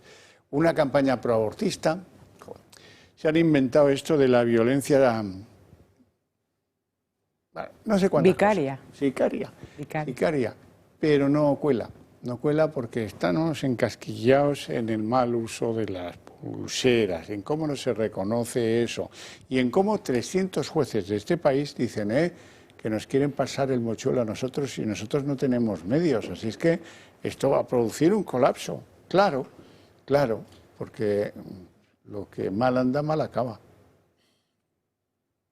Quiero abortar. Así se llama la nueva web que han impulsado los ministerios de Sanidad y de Igualdad para ayudar a las mujeres a abortar. Esa estrategia de garantizar el derecho en condiciones óptimas, porque es de lo que se trata, de garantizar la interrupción voluntaria del embarazo en condiciones óptimas y para todas. Con ella pretenden ofrecer a las mujeres información sobre sus derechos, los pasos a seguir y los recursos disponibles en cada territorio. El lanzamiento coincide con el 40 aniversario de la legalización del aborto en España. Una cortina de humo perfecta para intentar borrar el escándalo de los innumerables fallos de las pulseras antimaltrato. Con estos anuncios parece que la ministra de Igualdad, Ana Redondo, se ha propuesto que los ciudadanos se olviden que bajo su cargo la vida de 4.500 mujeres se puso en riesgo. No se sabe cuántas vivieron esos fallos en las pulseras que supuestamente las protegían de su agresor, porque Ana Redondo sigue sin facilitar la cifra de mujeres afectadas. Siguiendo con el plan de acumular noticias, dejando en segundo plano el desastre de las pulseras, el Ministerio de Igualdad ha anunciado un nuevo compromiso, que la violencia vicaria se recoja de forma específica en el Código Penal, para llevar a España a la vanguardia. Hablamos de un conjunto de medidas que pretenden, como digo, proteger a las mujeres víctimas de violencia vicaria y también situar a España, ¿por qué no?, nuevamente a la vanguardia en lo que suponen las políticas de defensa de la igualdad. Sin embargo, el plan de la ministra de dejar atrás la polémica no avanza como esperaba, por mucho que lo intente. El Tribunal Supremo ya ha recibido la primera querella contra Ana Redondo, presentada por el sindicato Manos Limpias. En ella se le imputan delitos graves vinculados al colapso del sistema de protección a las víctimas de violencia de género y se la acusa de prevaricación administrativa por omisión del deber de socorro institucional. Mercedes Zarzalejo. Bueno, yo totalmente de acuerdo, ¿no? Yo preferiría desde luego que el Ministerio de Igualdad destinase sus recursos económicos, ¿no?, sus partidas presupuestarias a la verdadera protección de las mujeres que a estas campañas de propaganda ideológica y adoctrinamiento de las mujeres, ¿no? Y mejor nos iría y desde luego el caso de las pulseras, que es flagrante, no se va a tapar de ninguna manera, porque es lo que hablábamos al principio, ¿no? Un gobierno que se llama coalición progresista, que se supone que somos feministas porque somos socialistas, decía Ábalos, y es el gobierno que peor ha tratado a las mujeres y que más desprotegidas están por ahorrarse 4 duros en medidas de protección y gastárselo en otras cosas, entre otras estas campañas de propaganda, pues es totalmente nefasto, ¿no? Yo le diría a la ministra que se pusiera a hacer sus deberes, para lo que le pagamos todos los españoles, y que se dejara de cortinas de humo y de campañas publicitarias, porque esto es una campaña publicitaria, no es otra cosa. Y lo peor, originada a partir de que chocan dos radicalismos ideológicos. ¿Cómo lo de las pulseras depende de un software de una empresa que es israelí? No, venga, aunque sea una comprada en Alibaba, venga, me da igual. Sí, sí. Pero bueno, hay que destacar el punto al que hemos llegado del fracaso estrepitoso donde el Estado abra una web que se llama quieroabortar.org. Es el propio Estado el que está de alguna manera fomentando, ¿no?, ofreciendo facilidades como el que ofrece un bono cultural, un descuento para ir al cine, cuando en realidad es una tragedia, o sea, no es un procedimiento como ir a quitarse un quiste o ponerse un tatuaje. Estamos hablando de una vida en desarrollo y que tiene muchas implicaciones y que para la mujer, para el futuro padre, o sea, es un tema muy complejo y frivolizar con él me parece de una irresponsabilidad, pero claro, se utilizan eufemismos, la interrupción voluntaria del embarazo. Interrumpir es casi como si tú pudieras tocar eso y luego volver a encender, ¿no? Un interruptor, clac, clac, clac, clac, se interrumpe y se vuelve luego a... No, sí, o sea, entonces, algo tan complejo que tiene tantos debates éticos, médicos, filosóficos, sobre moral, que hagan una web como para sacar un billete de tren, de vea, quiero abortar y vamos, quiero abortar.org, desde el propio gobierno fomentando eso, Yo creo que es un fracaso como sociedad también. Una tragedia. Fíjate, coincide esta campaña de publicidad pro-abortista, en esto no tenemos dudas, ¿no? Pro-abortista, con algo que ha sucedido ayer en el Parlamento de Holanda. En el Parlamento de Holanda, el gobierno de Holanda llevó a consideración de la mayoría parlamentaria que el aborto fuera reconocido como un derecho humano. Y palmaron. Y palmaron porque las mayorías del Parlamento holandés no están tan zumbadas como las de aquí. Y dijeron, bueno, ¿cómo va a ser el aborto un derecho humano? A ver, ¿estamos tontos o cómo? Y bueno, veremos a ver qué repercusiones tiene para el Ejecutivo que gobierna en Holanda. Pero vamos, han hecho un ridículo estruendoso y ya veremos si no les cuesta. Pero si además, don Xavier, hay algo que es muy evidente y se puede entender. Cuando una pareja está esperando un bebé y lo pierden, es una tragedia para ellos. Hemos perdido al año que esperábamos, porque saben que lo que han perdido era una vida humana, una futura vida humana. No voy a entrar en ese debate, que no es simplemente deshacerse de un manojillo de células inanimado. Por eso una pareja, exacto, cuando alguien pierde el bebé que esperaba, está fatal. La madre puede tener procesos de depresión y tiene un proceso de luto. Porque lo que tiene dentro no es ni una canica, ni un guisante, ni nada por el estilo. Y ahí se puede ver. Entonces, frivolizar con eso y utilizarlo de una manera como si fuera casi un método anticonceptivo, ya digo, más allá de los debates y de que tenga que ser legal, evidentemente, en determinados supuestos, me parece una tragedia. Y que el gobierno impulse esta web es terrible. Es más de lo mismo, ¿no? De la mentalidad y la ideología que tiene esta gente, ¿no? De Sumar y compañía. Bueno, vamos a ver. Yo me alegro mucho de que se vayan sabiendo cosas de este incidente, de este intento de asesinato, hay que llamar a las cosas por su nombre, que sufrió Alejo Vidal Cuadras. Aprecio mucho a Alejo, me supo muy mal lo que le pasó, me alegro mucho de su recuperación, pero eso se tiene que esclarecer. Entonces van a procesar a los 4 miembros que prepararon, unos eran sicarios y otros eran mocromafia contratados pues, tal vez por Irán o ya veremos por quién, porque da la sensación que aquí pues, las detenciones costaron mucho a la policía, las detenciones se hicieron, pero no han avanzado los trabajos de inteligencia que tienen que determinar quién encargó el asesinato, quién estaba detrás de esa contratación, que por suerte pues no fue muy eficaz, y ahí está el bueno de Alejo demostrándolo en algún programa de esta casa y de otras muchas a las que contribuye como una de las cabezas más brillantes de una generación de políticos en España. Pero fue una cuestión de milímetros el que no fuera un asesinato político, parecido a Charlie Dick, de una figura relevante, vicepresidente del Europarlamento, fue miembro del PP, fundador de Vox, y que imagino que también hubiera, espero que no, pero celebraciones aquí, porque España también es una ciudad muy polarizada y muy enferma. La mocromafia se les puede contratar como asesinos a sueldo, siempre hay que decir, sigue el dinero y quién dio la orden. Sabemos que Alejo está muy comprometido con la oposición iraní al régimen de los ayatolás, entonces yo creo que por ahí pueden ir las pistas también. Sí, sí. No, de hecho, él apuntó, ¿no? Desde el minuto 1 hacia dónde se tenían que dirigir las investigaciones, ¿no? Y desde luego yo creo que va a cumplir como 2 años este atentado, porque fue totalmente un atentado y desde luego totalmente condena, ¿no? Absoluta y rechazo absoluto.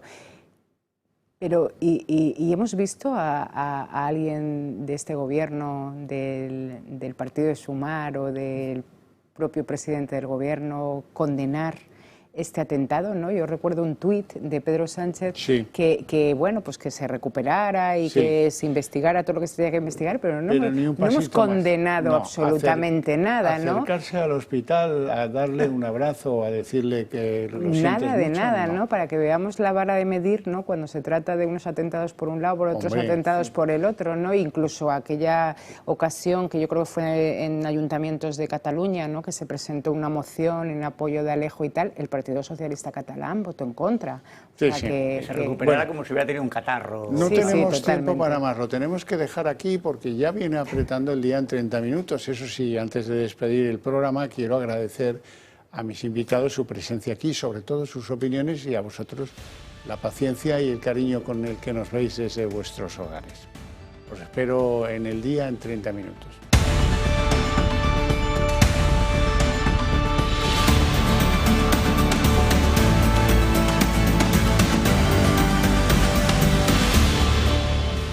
En 30 minutos, los desacuerdos se cronifican entre las dos formaciones que comparten el gobierno, que gobiernan de forma consorciada, Sumar y el PSOE.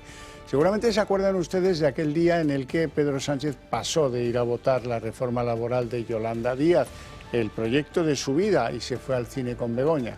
Bueno, pues desde entonces, una tras otra, discordancias, subidas de tono, errores, diferencias, desencuentros en definitiva, que tienen a menudo a Yolanda Díaz como protagonista y que uno hoy ha sido en torno al acuerdo de paz en Gaza y el otro, de nuevo, con otra medida estrella o estrellita, podríamos decir, de las de Yolanda Díaz. Claro, y con este panorama, el compromiso de Pedro Sánchez de presentar presupuestos para 2026 se antoja imposible. Esta medianoche caduca el plazo para presentar el proyecto de presupuestos y todo apunta a que llegaremos al 1 de enero del año que viene con una nueva prórroga presupuestaria, ya la tercera. Hoy, y esto es novedad, un diputado de Sumar asume el discurso de la oposición y le pide a Pedro Sánchez adelantar elecciones si no presenta esas cuentas. Si el presidente del Gobierno no es capaz de aprobar unos presupuestos, debe convocar elecciones. No hemos venido a perder el tiempo, no hemos venido aquí a generar ruido. La sociedad no merece escuchar la jaula de grillos en la que se convierte el Congreso todas las semanas. La gente merece soluciones, la gente merece infraestructuras. Los presupuestos van a descarrilar, no solo por Junts, que ya les dijo que no, sino porque empiezan a abrirse grietas muy importantes. La del diputado de la Junta, que ha ganado hoy el protagonismo del día, Jorge Pueyo. Dice que si el Gobierno no es capaz de traer presupuestos a la Cámara, lo que tiene que hacer es convocar elecciones. Y eso es así y es bastante claro. Pero que lo diga alguien que va en el último vagoncito de ese tren antes vigoroso que era Sumar, pues no deja de ser llamativo. Y llamativo a la vez que otro signo del resquebrajamiento que sufre la coalición de gobierno. Si el presidente del Gobierno no es capaz de aprobar unos presupuestos, debe convocar elecciones. No hemos venido a perder el tiempo, no hemos venido aquí a generar ruido. Aguantar por aguantar ya no sirve. Estas palabras de Jorge Pueyo, diputado de la Junta aragonesista incluido en Sumar, dejan aún más en evidencia que el gobierno Frankenstein está prácticamente roto. Al gobierno se le ha acabado el plazo para presentar los presupuestos generales y todo indica que llegaremos a 2026 con los presupuestos prorrogados de nuevo, algo que para Sánchez hace unos años era impensable. Que aprobar los presupuestos es la primera y principal obligación de un gobierno, porque sin presupuestos no hay nada que gobernar. Un gobierno sin presupuestos es tan útil como un coche sin gasolina. Y es que el entendimiento de Sánchez con sus socios es cada día más difícil. Por ello, ya son varias las voces como Pueyo que rompen con el discurso de Yolanda Díaz y exigen soluciones al Ejecutivo. No hay entendimiento de Sánchez con sus socios, pero tampoco entre los socios. A 3 semanas para que expire el plazo para convalidar el decreto del embargo de armas a Israel, el PSOE y Sumar no cuentan con los votos necesarios para que el decreto salga adelante. Y uno de los principales escollos es Podemos, que consideran el decreto de insuficiente y de engaño. La misma postura que los de Yone Belarra adoptaron la semana pasada con Junts para tumbar el traspaso de las competencias de inmigración a Cataluña. Sin presupuestos sobre la mesa y con una mayoría fragmentada, el Ejecutivo se ve obligado a apoyarse en prórrogas y decretos, lo que se traduce en una coalición paralizada y una mayoría parlamentaria que hace aguas. Bueno, presentar el plan de presupuestos en plazo no es una opción, sino una obligación. Así lo establece la Constitución. Se tienen que presentar al menos 3 meses antes de que acabe el ejercicio anterior, esto es, antes de esta medianoche, 1 de octubre. En cuanto a su aprobación, la fecha tope es el primer día del nuevo ejercicio económico, el 1 de enero de 2026, por lo que Moncloa tendría 3 meses desde hoy para evitar una tercera prórroga presupuestaria. El camino, lo cierto es que no es fácil. Hacienda se apoya en que ya ha trasladado a los ministerios orden de elaborar las cuentas, pero seguimos, 1, sin techo de gasto y 2, sin objetivos de déficit y de deuda ayuda pública. Todos ellos deben ser aprobados primero en Consejo de Ministros antes de pasar por las Cortes. Grave disfunción la que han sufrido hoy Yolanda Díaz y Pilar Alegría. Yolanda Díaz andaba tratando de reponerse del fracaso con la jornada laboral y su reducción, eso que le pasó hace unas semanas. La medida estrella sustituta era situar en las empresas un control horario para que los trabajadores y los empresarios no puedan engañar y hacer que los trabajadores hagan horas extras. Bueno, todo esto llevaba a la conclusión a Yolanda de que se tenía que hacer grabar un vídeo de Buena Mañana en el que presumir de esta nueva medida, de lo importante que va a ser en el futuro, etcétera, etcétera. Poco después, Pilar Alegría, en la comparecencia típica del Consejo de Ministros, preguntada al respecto, decía, no, esto no lo hemos aprobado hoy, ¿qué me está usted diciendo? Si acaso, pues las próximas semanas lo aprobaremos, pero hoy seguro que no. Luego, Pilar Alegría, ya en los corrillos, terminada la rueda de prensa, ha tenido que reconocer a algunos periodistas que creo que me he equivocado.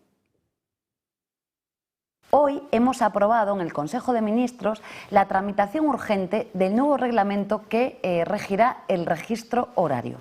Esta es una pieza esencial de la ley de la reducción de la jornada laboral. No ha llegado a este Consejo de Ministros, no se ha podido aprobar todavía en este Consejo de Ministros. Esperemos que en las próximas semanas lo podamos aprobar. Bueno, no es la primera vez que la portavoz del Gobierno y la ministra de Trabajo exhiben esta falta de sintonía. Ocurrió durante la última subida del salario mínimo interprofesional. Hacienda le ganó al trabajo el pulso para que ese salario, esa renta tributase, y Yolanda Díaz acusó al Gobierno de filtrarlo a la prensa y de enterarse en plena rueda ante los medios de comunicación. Este fue el momento tenso en el que Yolanda se rió mientras Pilar Alegría justificaba esa medida. Yo únicamente por remarcar lo que decía la vicepresidenta. Cuando todos intentamos hacer esa pedagogía de justicia fiscal, creo que el utilizar esa terminología de una parte que se lleva Hacienda, no. Disculpe que le pregunte, pero mientras su compañera, la portavoz, estaba hablando de la necesidad también de hacer pedagogía, usted se estaba riendo al lado. No sé si es la mejor imagen que puede trasladar un gobierno. Bueno, vale, pues nada, si no tienen nada que decir, nada. Están en descomposición. No dan una ni con lo de dentro ni con lo de fuera. Hoy manejamos dos ejemplos para que ustedes puedan ver que este es un gobierno descoordinado, bipolar. Por empezar con lo de casa, la vicepresidenta Yolanda Díaz presumía en un vídeo de haber aprobado la modificación que regula los registros horarios de los trabajadores en las empresas. Tras la reunión del Consejo de Ministros, Pilar Alegría dice muy contundente que no, que eso no ha llegado, que ese Real Decreto, que es la fórmula que tiene que adoptar, no se ha podido aprobar y que si acaso pues en las próximas semanas. Luego, acabada la comparecencia ante todos los periodistas que se aburren allí muchísimo, Alegría informaba a algún corrillo de periodistas atónicos que le han ido a decir, oiga, pero ¿está aprobado o no el Real Decreto? Que se había equivocado. Tremendo. En el exterior, el gobierno dice que da la bienvenida al acuerdo de paz sobre Gaza, suscrito entre Trump y Netanyahu. Lo dice Alegría, que además añade que España siempre está por explotar cualquier vía de paz en Palestina. Lo mismo dice Álvarez, lo mismo ha dicho Pedro Sánchez, eso sí, muy escueto y en sus redes sociales. Pero todo eso para que luego llegue la vicepresidenta del Gobierno, Yolanda Díaz, y lo destroce todo, lo desmonte todo. Dice que el acuerdo ignora a Palestina y que la convierte en una especie de protectorado, dice explícitamente, en un solar a repartir. Cree que este acuerdo es una farsa y que estamos, dice, pues los suyos, los de Sumar, en contra del plan de Trump y de Netanyahu. En fin, ¿es que tenemos dos gobiernos?, se preguntarán.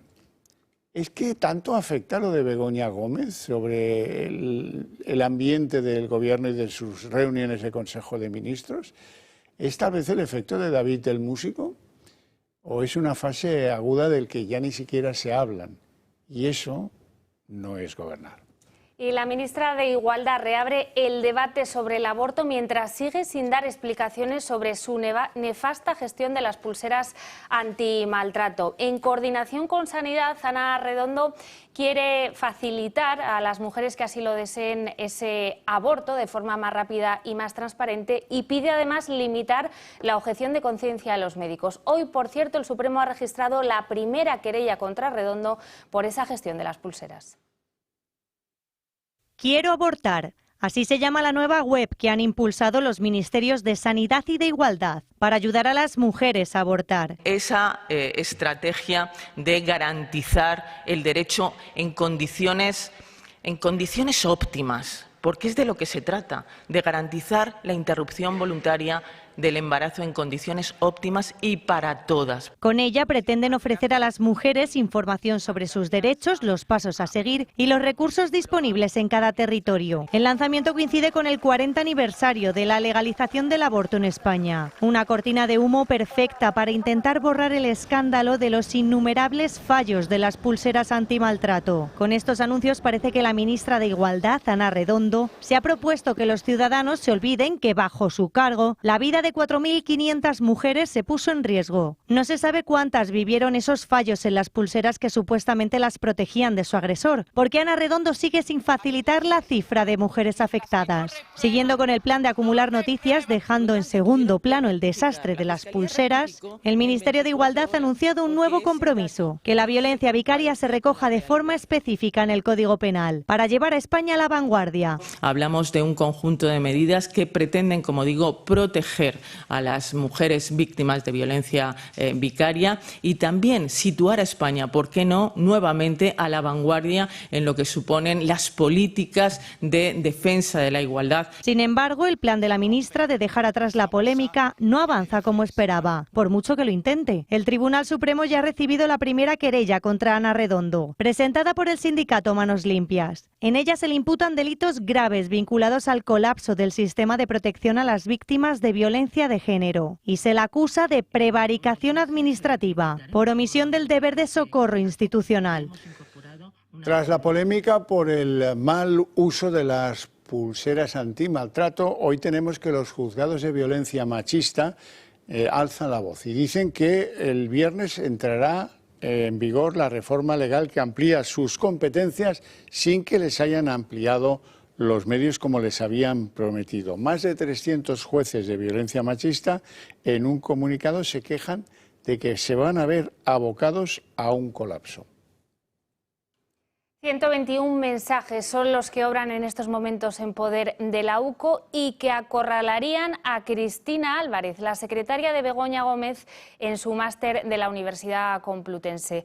Álvarez no solo gestionaba los patrocinios, contactó con más de una decena de empresas y controlaba los borradores de los convenios del máster con la Complutense. Hoy hemos conocido que además le gestionó un catering para un evento de la Complutense. La UCO ya ha terminado el análisis de los correos electrónicos entre Juan Carlos Doadrio, ex vicerrector de la Universidad Complutense, y Cristina Álvarez, ex asesora de Moncloa, así como los intercambios también con Begoña Gómez. En total, 121 mensajes que han sido examinados y enviados al juez Peinado por la importancia que tienen para la causa que instruye. La UCO detalla que Álvarez iba más allá de su cargo y gestionó las actividades privadas de Gómez. En cuanto a su cátedra, Álvarez gestionó las finanzas de la misma, intentando imponer una cláusula del 10% de los beneficios a la consultora que realizó la formación. Mingway no podía utilizar los contenidos de la misma. La ex asesora de Moncloa controlaba los borradores de los convenios del máster con la Universidad Complutense de Madrid. Cristina Álvarez intervino en una decena de convenios por más de 250.000 euros para la cátedra de Begoña Gómez. Las gestiones realizadas por el cargo de Moncloa no fueron puntuales. Se prolongaron durante el tiempo y afectaron a más de una decena de empresas. Era la mediadora para que las compañías invirtieran en la cátedra. Google, Reale e Indra depositaron dinero. Álvarez trató asuntos también con la Cámara de Comercio de España y con las consultoras KPMG y Deloitte, así como con el Consejo Empresarial Alianza por Iberoamérica. En cuanto a las gestiones con el Centro Nacional de Información sobre la Evolución Humana, Ya que estos se interesaron por la cátedra, Begoña les dijo explícitamente que hablaran con su compañera Cristina. Álvarez gestionó en marzo de 2022 el catering para un evento de la cátedra y le pasó la factura a la Complutense. Remitió los gastos propuestos por CaixaForum para un evento financiado por fondos de la Universidad Complutense, sin licitación pública. Aseguraban que no superaba los 15.000 euros, cantidad recogida en la Ley de Contratos. Se investiga si Cristina Álvarez se excedió en sus cargos en Moncloa. Los correos demuestran que gestionaba los negocios privados de Begoña Gómez e intermediaba con las empresas para obtener beneficios tanto para ella como para su cátedra. El acuerdo entre Trump y Netanyahu, la parte socialista del gobierno está a favor. Cronológicamente, primero fue Álvarez el que dijo que bienvenido sea. Luego fue Pilar Alegría la que dijo que España siempre estará por explorar cualquier vía de paz en Palestina. Y el último, Pedro Sánchez, en sus redes sociales, que celebraba el acuerdo entre Trump y Netanyahu. Bueno, y se lo decíamos al principio de este informativo, en este asunto, como pasó con el embargo de armas a Israel, no hay acuerdo en las dos partes del gobierno. Mientras que Pedro Sánchez y los ministros socialistas daban la bienvenida a esa propuesta de paz de Donald Trump, Yolanda Díaz la califica como un engaño, dice que es una farsa y que cualquier acuerdo de paz debe tener en cuenta a Palestina y, en última instancia, la creación de ese Estado palestino.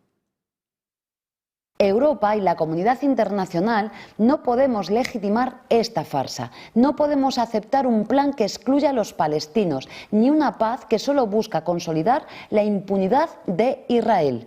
Por eso decimos alto y claro, no al plan de Trump y Netanyahu.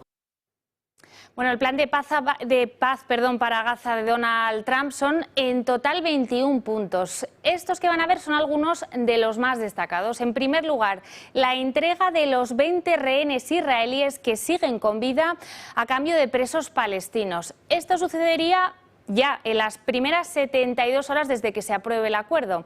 Para lo que no hay plazos de momento es para el desarme de Hamás y tampoco se menciona una retirada definitiva de las tropas de Israel. La franja quedaría en manos de una junta de paz, una especie de gobierno provisional presidido, ojo, por el propio Donald Trump. La Unión Europea y la mayoría de países árabes respalda este documento que jamás debería refrendar en 3 o 4 días, es el plazo que le ha dado Trump. En el aire queda la creación de un Estado palestino que hoy, por cierto, Netanyahu ya ha rechazado del plano. Y el Parlamento de los Países Bajos ha rechazado una propuesta del propio gobierno que pretendía que el aborto fuera considerado un derecho humano. El Parlamento lo ha rechazado, esta moción instaba a que el gobierno promoviera el reconocimiento del aborto como un derecho humano en el ámbito europeo y también en el ámbito internacional. La iniciativa, respaldada por el Ejecutivo y apoyada por algún grupo parlamentario menor, no ha conseguido la mayoría necesaria y esto se considera en los Países Bajos un fracaso del gabinete que gobierna. Y día muy complicado hoy en Baleares, donde se ha trasladado ese frente, ese temporal que ayer azotó el Levante. Tanto Ibiza como Formentera están en estos momentos en alerta roja y se ha pedido a los ciudadanos eviten cualquier desplazamiento y las actividades en el exterior. Las fuertes lluvias han obligado incluso a movilizar a la UME, que ya se encuentra en Ibiza tras acumularse un total de 200 litros por metro cuadrado en 2 horas. Además, 2 personas se encuentran heridas de gravedad por caídas en el municipio de Ibiza. Uno de ellos es una persona mayor que se ha caído por una alcantarilla cuando intentaba cruzar la calle. Todos los centros educativos de Ibiza y de Formentera han suspendido las clases esta tarde. Y esto que van a ver es Alfafar, en Valencia. Allí varios túneles se han visto inundados por el temporal. La peor parte se la ha llevado hoy el litoral norte de Alicante, que ha estado en alerta naranja hasta las 6 de la tarde. La buena noticia es que ya no hay ningún aviso vigente en la Comunidad Valenciana. Todos los centros educativos prevén retomar la actividad mañana miércoles, después de 2 jornadas con muchos colegios, con muchos institutos cerrados por este temporal. Bueno, y hasta aquí el día en 30 minutos. Les deseamos una feliz noche a todos, especialmente a los que se queden con la señal del Toro Televisión. Y nos vamos con Sandro Meco, como cada noche. Hasta mañana.